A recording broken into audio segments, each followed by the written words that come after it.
नमस्कार, आप देख रहे हैं इंडिया न्यूज मध्य प्रदेश छत्तीसगढ़ और आपके साथ मैं अभिषेक पांडे। वक्त हो चला है बड़ी बहस छत्तीसगढ़ का, जहां आज बात करेंगे पुरानी पेंशन स्कीम को लेकर आरबीआई की राज्यों को दी गई चेतावनी के बारे में। भारतीय रिजर्व बैंक ने कुछ राज्यों को पुरानी पेंशन व्यवस्था लागू किए जाने को लेकर आगाह किया है। केंद्रीय बैंक ने कहा है कि इससे राज्यों के स्तर पर राजकोषीय परिदृश्य को लेकर बड़ा जोखिम है और आने वाले वर्षों में उनके लिए ऐसी देनदारी बढ़ेगी जिसके लिए पैसे की व्यवस्था नहीं है। आरबीआई ने राज्य वित्त 2022-23 के बजट का अध्ययन शीर्षक से अपनी रिपोर्ट में यह बात ऐसे समय में कही है जब हाल ही में हिमाचल प्रदेश ने महंगाई भत्ते से जुड़ी पुरानी पेंशन योजना ओपीएस फिर से लागू करने की घोषणा की है। इससे पहले राजस्थान, छत्तीसगढ़ और झारखंड ने केंद्र सरकार और पेंशन कोष नियामक और विकास प्राधिकरण को ओपीएस बहाल करने के निर्णय के बारे में जानकारी दी थी। पंजाब सरकार ने भी राज्य सरकार के कर्मचारियों के लिए ओपीएस लागू करने के संदर्भ में 18 नवंबर 2022 को अधिसूचना जारी की थी। ये कर्मचारी अभी नई पेंशन प्रणाली एनपीएस से जुड़े हैं। तो वहीं छत्तीसगढ़ के संदर्भ में समझे तो छत्तीसगढ़ सरकार ने भी राज्य में ओपीएस लागू किया है।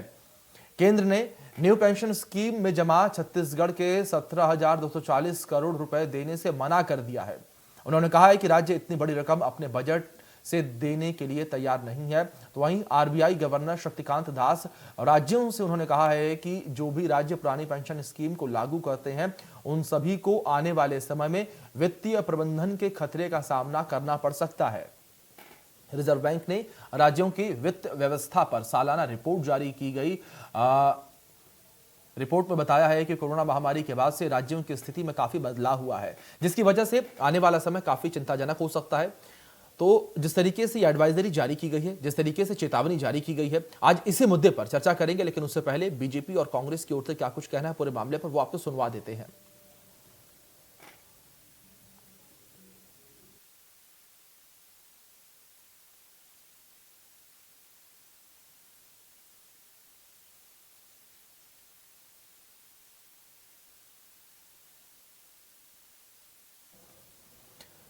तो ओपीएस पर आरबीआई ने क्या कुछ कहा है। आरबीआई ने राज्यों को दोबारा से ओपीएस लागू करने पर चेताया है, चेतावनी दी गई है। यानी कि आरबीआई ने साफ तौर पर चेतावनी दे दी है कि आगे चलकर परेशानियां बढ़ सकती हैं। ओपीएस से राज्यों पर आने वाले सालों में बेतहाशा आपको बता दें कि दिक्कतें होंगी, जो भविष्य के लिए एक बड़ा खतरा बन जाएगा। ये भी कहा है आरबीआई की ओर से, कहा गया है ये। तो कुछ राज्य दोबारा से पुरानी पेंशन स्कीम लागू कर रहे हैं और इसको चुनावी मुद्दा भी बना दिया गया है। और लगातार आपको बता दें कि इस पूरे मामले पर बहसबाजियां जो है वो भी देखने को मिलती हैं। तो ग्राफिक्स के माध्यम से आप तक हम जानकारियां पहुंचा रहे हैं। इसकी वजह से बड़ा आर्थिक संकट जो है वो मंडरा रहा है राज्यों पर, और आने वाले सालों में राज्यों की स्थिति और भी खराब हो सकती है। ये अपडेट आप तक पहुंचा दें। इस कदम से राजकोषीय संसाधनों का वार्षिक बचत अल्पकालीन रह जाएगा, ये भी आरबीआई की ओर से कहा गया है। तो इस बीच इसी मुद्दे पर हम चर्चा को आगे बढ़ाएंगे। हमारे साथ दो खास मेहमान जुड़ गए हैं, उनका रुख कर लेते हैं। रवि ग्वालानी जी जुड़े हैं, प्रवक्ता हैं कांग्रेस से। मुकेश शर्मा जी जुड़े हैं, प्रवक्ता हैं बीजेपी से। दोनों मेहमानों का बहुत स्वागत है आज की चर्चा में। चर्चा की शुरुआत रवि जी मैं आपसे ही करना चाहूंगा। सत्ता पक्ष में हैं आप लोग, जिस तरीके से बार बार ओपीएस को लेकर जो है चर्चाएं देखने को मिलती हैं, आप लोग पुरानी पेंशन की बहाली को लेकर लगातार दावे करते हैं। जिस तरीके से आरबीआई की ओर से चेतावनी आई है उसको लेकर क्या कुछ कहेंगे? क्योंकि अभी तक तो लगातार आप कहते हैं विपक्ष जो है बरगलाने का काम कर रहा है, लेकिन अब आरबीआई ने चेतावनी दी है।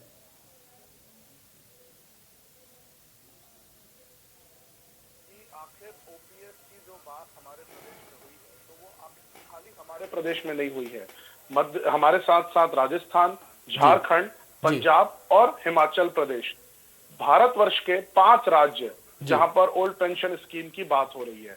अगर आप फिगर्स की बात करेंगे तो 70 से ज्यादा लोकसभा सीटें हैं, और अगर जनसंख्या के परिप्रेक्ष्य में बात करेंगे तो लगभग 20 करोड़ की जनसंख्या इन राज्यों में रहती है।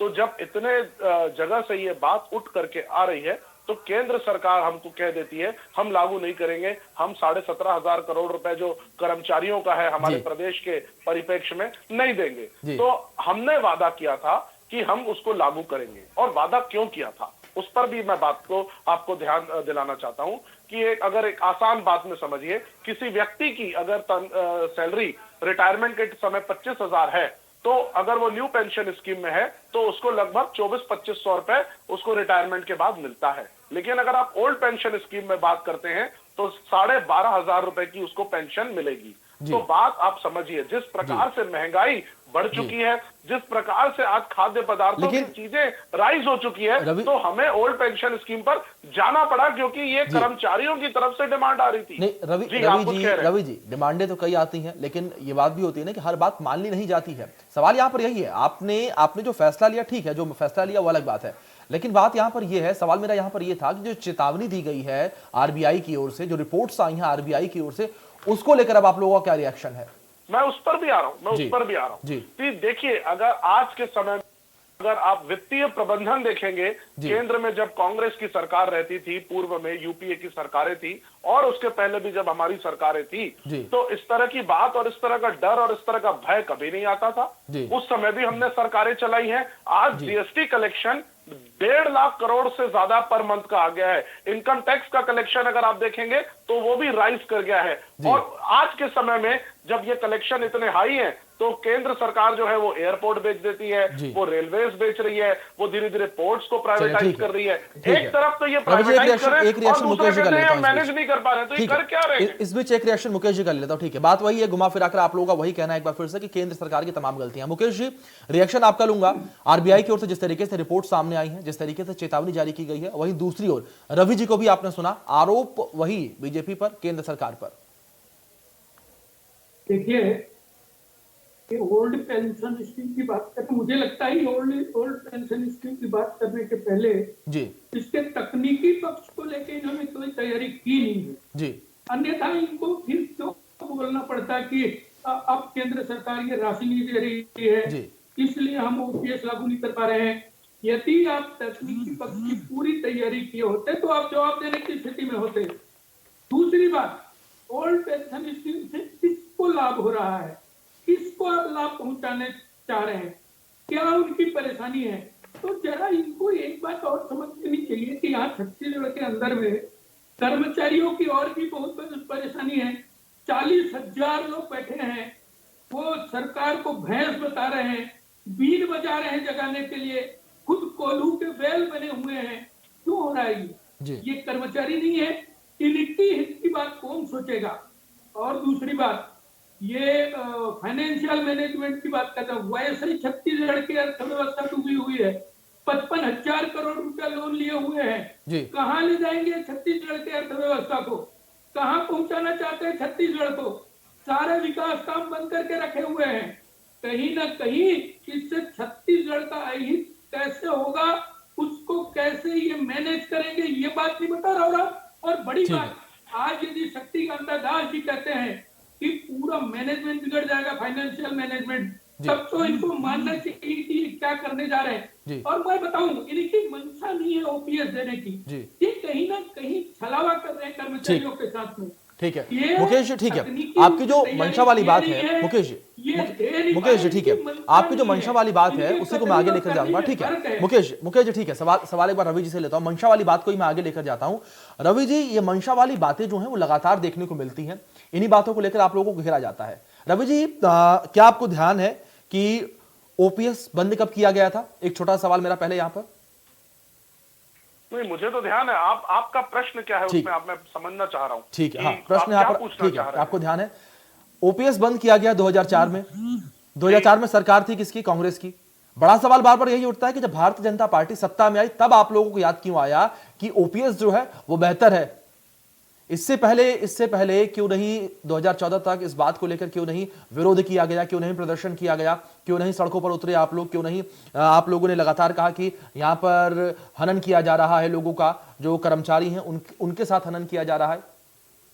मैं बहुत अच्छा प्रश्न है आपका, इस पर जवाब देना चाहूंगा, मुझे समय दीजिएगा। बिल्कुल 2014 तक के क्यों नहीं कहा गया? देखिए, आज की बात करिए कि आज महंगाई कहां पहुंच गई है। आज जिस प्रकार से चीजें इतने राइज हो गई हैं, और आज जब वो जो कर्मचारी जो रिटायर हो रहा है, वो जब रिटायर होने के बाद अपने हाथ में पैसा देखता है कि उसकी सैलरी अगर 40,000 थी और उसको 4,000, लेकिन रवि जी उस वक्त भी सैलरी के हिसाब से महंगाई थी। कितनी उस थी वक्त सर? भी 2004 से आज- लेकर आज- 2023 को आज लेकर बात करें, GDP करीब नहीं, करीब मैं करीब बिल्कुल करीब इस 20 बात साल के से नजदीक आपकी- है। नहीं, नहीं, क्या देखिए, मैं- लोगों की सैलरी मैं नहीं बोलने बढ़ी है? दीजिए। मैं बोलने दीजिए। हाँ, आज के आप बोलिए, समय ठीक में है। जिस प्रकार का इन्फ्लेशन है, जी। जिस प्रकार का हमारा जीडीपी रेट है, आप दोनों को कंपेयर करिए। जी। कभी भी परचेजिंग पैरिटी की जाती है जी। कि एक व्यक्ति के बाद सारे टैक्सेस काटने के बाद उसके पास रेसिडुअल इनकम कितनी आ रही है। अगर आप टेक्निकल जी। बात करेंगे तो मैं टेक्निकल शब्दों की तरफ चलूंगा हाँ, कि बिल्कुल। रेसिडुअल इनकम कितनी आ रही है जिससे वो खर्च कर करके अपना जीवन यापन करता जी। है। एक व्यक्ति जो 60 साल की उम्र में रिटायर हो रहा है, जिसने अपनी जिंदगी के सुनहरे दिन सरकार को दे दिए, इस देश को दे दिए, तो क्या हमें उसके बारे में नहीं सोचना चाहिए? अगर उसके पास पैसे कम आ रहे हैं, वो उसमें जीवन यापन नहीं कर पाएगा। 6th पे कमीशन, 7th पे कमीशन, हर तरफ से अगर इन्फ्लेशन के हिसाब से चीजें राइज हो रही है, जब उसके पास उसके परिप्रेक्ष्य में पैसे नहीं आते, जब उसकी काम करने की क्षमता कम हो जाती है, तो उन सारी बातों को ध्यान में रख करके ये बात हो रही है। पहली अच्छा, बात। ठीक है। दूसरी बात, अगर खाली कांग्रेस पार्टी की बात होती तो जो 2 राज्य हैं, एक जगह पे आम आदमी पार्टी की सरकार है, एक जगह पे झारखंड मुक्ति मोर्चा सोरेन जी की सरकार है, वहां से भी ये बात क्यों उठ रही है? तो लेकिन अब रवि जी, ये जो विपक्ष कह रहा है, रवि जी, ये जो विपक्ष कह रहा है कि आप लोग वोट बैंक के लिए सब कर रहे हैं, केवल और केवल वोट बैंक की राजनीति बताया जा रहा है इसको। मुझे एक बात बताइए, वोट बैंक की राजनीति आप कह रहे हैं, मैं कह रहा हूं आप एक सर्वे करा। नहीं, मैं नहीं कह रहा, ये विपक्ष कह रहा है। आप नहीं, अब विपक्ष क्या कह रहा है? मैं आप एक निष्पक्ष चैनल है, मैं आपके माध्यम से कह रहा हूं कि आज भी मैं कर्मचारियों से मिलता हूं, मैं उनके पास जाता हूं तो उनका दर्द सुनता हूं कि भैया ओल्ड पेंशन स्कीम बहुत जरूरी है। हम जब 60 साल की उम्र में रिटायर होंगे तो हमें एक रेसिडुअल इनकम नहीं मिल रही है जिसमें हम अपना जीवन यापन कर सके। आज के समय में खाद्य पदार्थ ले लीजिए, बेसिक नेसेसिटी की चीजें ले लीजिए, सब आसमान छू रही हैं। वह पेट्रोल प्राइस से ले लीजिए, गैस से ले लीजिए, हर तरफ चीजें आसमान छू रही हैं। तभी वो कर्मचारी ये बात कहने में मजबूर है। और भारतीय जनता पार्टी को सिवाय कुछ मुद्दों के कुछ नहीं दिख रहा है, तो उनको समझ में ही नहीं आ रहा है कि कर्मचारी का दर्द क्या है। कांग्रेस पार्टी ने उनकी बात को सुना, माननीय मुख्यमंत्री मुकेश जी का रिएक्शन ले लेते हैं। सुना, ठीक उनके है, अनुरूप रवि जी, मुकेश जी का रिएक्शन ले लेते हैं एक बार। ठीक है, मुकेश जी का रिएक्शन ले लेते हैं इस बीच एक बार। मुकेश जी, सुना आपने यहाँ पर आपके साथी रवि जी किस तरीके से तमाम आरोप लगा रहे हैं। मुकेश जी, जवाब यहां पर आपसे चाहूंगा, जो बार बार महंगाई की बात सामने आती है कि बीजेपी राज में महंगाई बढ़ गई है, महंगाई आसमान छू रही है, लेकिन लोगों की आय लगातार कम हो रही है, देश की अर्थव्यवस्था को लेकर भी सवाल निशान खड़े कर दिए रवि जी ने। देखिए, कोई भी सरकारी कर्मचारी होता है तो उसका डीए बढ़ता है साल में 2 बार, तो महंगाई के हिसाब से ही बढ़ता है। दूसरी बात, ये जो कह रहे हैं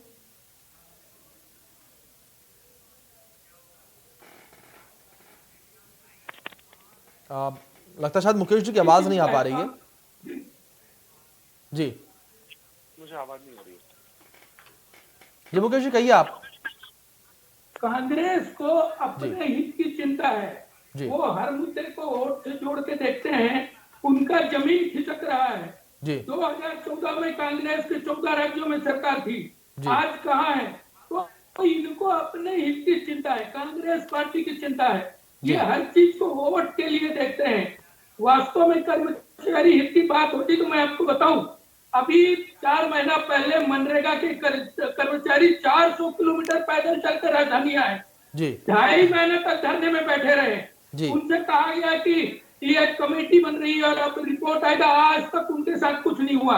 अभी भी कर्मचारी बैठे हुए, 40,000 कर्मचारी बैठे हुए हैं हड़ताल में। इनकी चिंता सरकार क्यों नहीं करती है? तो कहीं ना कहीं इनको कर्मचारी हित से कोई लेना देना नहीं है। इनको हर चीज में अपना वोट बैंक दिखता है और जब सरकार बन जाती है तो ये भूल जाते हैं। ऐसे अनेक जन घोषणा पत्र के माध्यम से वादे किए हैं जिनको ये भूल चुके हैं। ये खाली भुलावा में रखते हैं और बार बार कमेटी की बात करते हैं, चाहे वो शराबबंदी की बात हो, चाहे वो वृद्धजन पेंशन की बात हो, चाहे वो बेरोजगारी भत्ता हो, चाहे वो नगरीय निकाय का टैक्स अदा करना हो। ये कुछ भी कर नहीं पाए और विकास तो टोटल थम गया छत्तीसगढ़ में। तो इनको अपना जमीन बचाना है, इनको कर्मचारी हित से कोई लेना देना नहीं है। आप कर्मचारियों का बात करें, ये कर्मचारियों से एक बार पूछे तो कि इनको ओपीएस चाहिए कि एसपीएस चाहिए। ओपीएस यदि कर्मचारी लेगा तो 2004 के बाद जो डिफरेंस की राशि है जो कर्मचारी के अंश के रूप में जमा है वो उसको जमा करना पड़ेगा। क्या उसके लिए तैयार है कर्मचारी? इन्होंने पूछा है उनसे। तो इसमें बहुत सारी तकनीकी परेशानी है। ये खाली वोट के लिए और बहकावे के लिए बात करेंगे, ये ना करें। ये तकनीकी जानकारी सरकार को गंभीरता से, जैसे शराबबंदी की बात तो कर दी है, लेकिन आज तक फिर उसके तकनीकी रूप से उसको लागू नहीं कर पाए। ये और भी इस प्रकार की बातें किए हैं, तो ये बातों से कुछ नहीं होगा। यदि कर्मचारी मतलब मुकेश जी बात वही बार एक बार फिर से वही आ गई कि कांग्रेस की ओर से लगातार वही जिस तरीके से मैंने पहले भी जिक्र किया, जो आप लोग आरोप लगाते रहे हैं, वोट बैंक को साधने के लिए किया जा रहा है।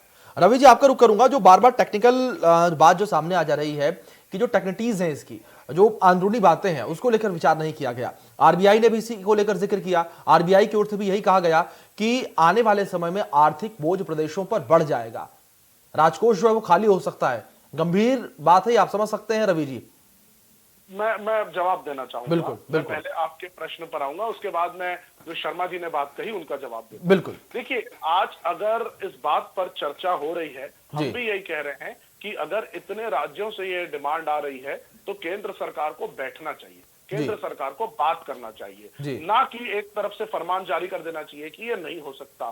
17,500 करोड़ रुपए हमारी सरकार ने मांगे और वो पैसे हमारे नहीं थे, वो कर्मचारियों के पैसे हैं। वो जब कर्मचारी रिटायर होंगे तो वो कोई भी व्यक्ति हो, वो चाहे केंद्र हो, बीजेपी हो या कांग्रेस हो, वो रोकेगा नहीं, क्योंकि वो कर्मचारी के खाते में ही जाएंगे। जहां तक बात आती है वित्तीय प्रबंधन की, तो कई बार ऐसा आपने भी सुना होगा, माननीय वित्त मंत्री जी कहती है कि हम पैसा नहीं दे सकते, आप कर्जा ले लो। तो अगर वित्तीय प्रबंधन मैनेज अगर केंद्र सरकार से नहीं हो पा रहा है, तो मैं तो इतना ही कहूंगा कि अगर इतने ज्यादा मैंडेट के बाद अगर आप फाइनेंशियल मैनेजमेंट नहीं कर पा रहे हैं, तो कहीं ना कहीं आपके पास एक्सपर्ट्स की कमी है, या आप एक्सपर्ट्स राय लेना नहीं चाहते हैं। दूसरी बात जो आज भी शर्मा जी ने कही कि उन्होंने कहा कि शराबबंदी पर लेके चले गए, उन्होंने कहा कि हम कर्मचारियों के हित की बात नहीं कर रहे हैं, वोट बैंक साध रहे हैं। मुझे एक बात बताइए, आज के समय में 36 में से 30 वादे हम पूरे कर चुके हैं। बीजेपी ये बताए कि उन्होंने कितने वादे पूरे किए थे, पहली बात।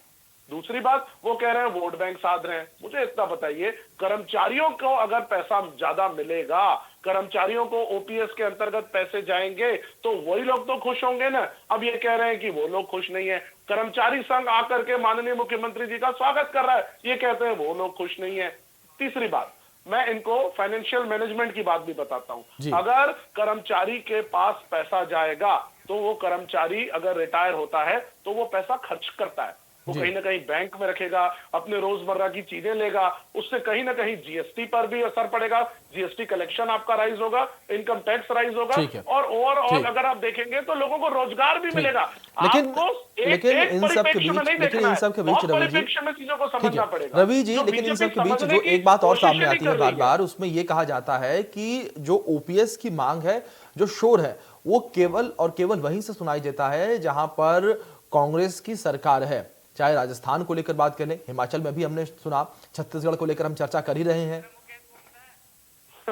मैं इतना ही कहना चाहूंगा कि बीजेपी के जो राज्य हैं वो भी कहीं ना कहीं अंदर से दिल से चाह रहे हैं, लेकिन चूंकि केंद्र जो है अभी मना कर रही है, तो वो खुल करके नहीं कह पा रहे हैं। उनका दर्द कांग्रेस पार्टी समझ पा रही है कि कहीं ना कहीं वो खुद चाहते हैं कर्मचारियों का हित, लेकिन खुल करके। चलिए ठीक है, मतलब बीजेपी शासित राज्य जो हैं वो भी ये चाहते हैं, वहां पर भी ये दबी कुचली आवाज है जो बाहर नहीं आ पा रही है। मुकेश जी आपका रुख करूंगा इन्हीं बातों के साथ। बीजेपी शासित राज्यों में भी आवाज उठ रही है, ऐसा कहना रवि जी का। ओके ओके मुकेश जी आवाज मिल रही है आपको मेरी? हाँ मिली। मुकेश जी, सवाल ये है कि रवि जी यहाँ पर ये कह रहे हैं कि जो बीजेपी शासित राज्य हैं वहां से भी ओपीएस की आवाजें जो है उठ रही हैं, लेकिन उन आवाजों को आप लोग बढ़ने नहीं दे रहे हैं ताकि बाहर तक आए, लोगों के कानों तक पहुंचे। देखिए, भारतीय जनता पार्टी के विषय में बहुत चिंता करने की बात नहीं है जी। देश और प्रदेश की, ये देश प्रदेश की जनता ने इनको जनादेश दिया है, छत्तीसगढ़ के विषय में सोचे, छत्तीसगढ़ के कर्मचारियों के हित में सोचे, देश के बारे में सोचने की जिम्मेदारी माननीय नरेंद्र मोदी जी को दिया गया है जी। और किसको कहते हैं फाइनेंशियल मैनेजमेंट, जब दुनिया की 5वीं अर्थव्यवस्था बन जाती है देश, तो उसको आर्थिक मैनेजमेंट कहते हैं, उसको फाइनेंशियल मैनेजमेंट कहते हैं। जब जीएसटी का कलेक्शन बढ़ जाता है तो उसको फाइनेंशियल मैनेजमेंट कहते हैं। जब देश की फाइनेंशियल स्थिति अनेक दोषों से अचानक 10 गुना ऊपर बढ़ जाए तो उसको फाइनेंशियल मैनेजमेंट कहते हैं। तो कहीं ना कहीं इनको अपने कांग्रेस को सत्ता को बचाने की चिंता है कि फाइनेंशियल मैनेजमेंट और कर्मचारी ही रवि जी भी आ रहा हूं बारे में, इसके बारे में इनको कोई लेना देना नहीं है। ठीक है, मतलब मुकेश जी बात सारी वहीं घूम फिर कहा है कि कांग्रेस की ओर से फाइनेंशियल मैनेजमेंट नहीं किया गया। रवि जी आपके पास आ रहा हूं, फाइनल कमेंट आपसे लूंगा, लास्ट 2-3 मिनट बचे मेरे पास। ठीक है मुकेश जी, अभी फिर आऊंगा मैं, फिर आऊंगा अभी आपके पास। ठीक है, एक बार रवि जी का रुख कर लेते हैं। रवि जी फाइनल कमेंट्स लूंगा आपसे मैं पूरे जो भी कंक्लूजन उसको लेकर, क्योंकि आखिरी 2-3 मिनट है मेरे पास। रवि जी देखिए, अभी इन्होंने बात कही कि देश जो है 5वीं अर्थव्यवस्था बन रहा है, जीएसटी कलेक्शन राइज हो रहे हैं। मैं आपसे पूछना चाहता हूं कि अगर देश 5वीं अर्थव्यवस्था बन रहा है, जीएसटी कलेक्शन राइज हो रहे हैं और बहुत अच्छे से आपके पास पैसे आ रहे हैं, तो उसके बाद डर कैसा? उसके बाद आप ये क्यों कह रहे हैं कि कहीं ना कहीं तकलीफ आएगी? आप इस बात को समझिए, कहना और करना दोनों में फर्क है। भारतीय जनता पार्टी, मुझे बड़ा दुख होता है ये कहते हुए कि जितने अच्छी स्थिति में 2014 में हमने उनको राज्य दिया था, देश दिया था, आज वित्तीय प्रबंधन में वो पूरी तरीके से फेल हो चुके हैं। मतलब रवि जी वित्तीय प्रबंधन में फेल हो चुकी है बीजेपी। ठीक, आपकी बातों को ठीक है, आपकी बातों को समझा मैं। अब मुकेश जी का भी रिएक्शन ले लूं मैं। मुकेश जी आपका रुख करूंगा, अपना रिएक्शन आपका क्या होगा, अंतिम रिएक्शन क्या होगा? सबसे पहले तो रवि जी को ये बता दें कि भारतीय जनता पार्टी को अभी इसमें कोई विवाद नहीं, भारतीय जनता पार्टी ने कोई ऑब्जेक्शन लिया नहीं है जी। ये इनको आगाह किया है शक्तिकांत दास जी ने कि यदि आप ओल्ड पेंशन स्कीम को लागू करेंगे तो आपकी अर्थव्यवस्था क्या होने वाली है। रवि जी, मुकेश जी, मतलब गतिरोध जो है वो लगातार देखने को मिल रहा है। दोनों दल जो है वो लगातार आमने सामने देखने को मिल रहे हैं ओपीएस को लेकर। बातचीत की टेबल जो है बहुत जरूरी है, केंद्र सरकार इसका नेतृत्व करे, वो बातचीत की टेबल सजाए, तमाम प्रदेशों के जो मुखिया हैं उन्हें बुलाए, बातचीत करे, उसका हल निकाले, क्योंकि लगातार मांगे जो उठ भी रही हैं। रवि जी, मुकेश जी, बहुत शुक्रिया आप दोनों का, आपने अपना कीमती वक्त इंडिया न्यूज मध्य प्रदेश छत्तीसगढ़ को दिया है। और जिस तरीके से चुनाव की सुगबुगाहट जो है वो भी काफी नजदीक आ चली है, और इस बीच जिस तरीके से ओपीएस की मांगे तेज हो रही हैं, इसको देखना दिलचस्प ये होगा कि चुनावों के दौरान ओपीएस किस तरीके से मुद्दा बनेगा, किस तरीके से जनता ओपीएस को देखते हुए मतदान करने के लिए बाहर निकलेगी। फिलहाल बड़ी बहस में इतना ही, धन्यवाद।